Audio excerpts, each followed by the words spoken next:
Magandang gabi, magtato na naman ako ngayon dahil wala akong ginagawa dito sa bahay. Nandito si Joseph, taga Puentes to siya. Samahan ko dati sa barko. Yan ang tato niya dyan.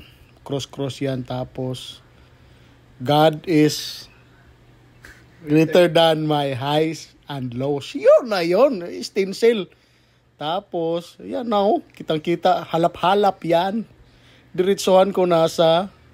Oh, yan ang aking machine.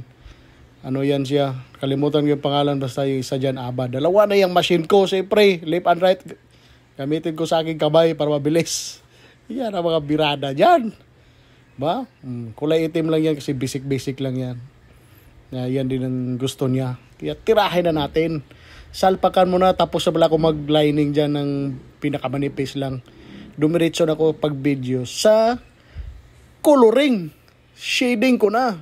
Yun na yun, kulay itim. Para matapos na to ang sakit-sakit ng katawan niya. Joseph, alam niya na yan. Sinabihan ko na siya. Yun gumagalaw na yung paa niya. Siyempre, Makati. Kita niyo sa video na yan.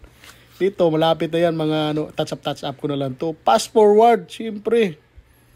Ayan pasilpon-silpon na siya. Kasi may internet. Kaso lang mahina. Ganoon talaga ang connection dito sa Pilipinas. Ayan, wala yan mga pormahan dyan.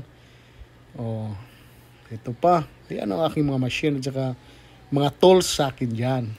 Dito ang may shop, Himaya Tattoo Studios, sa Akmak lang yan. Magmensahe na kayo. Ganun lang yan eh. PM na yan. Yan ha.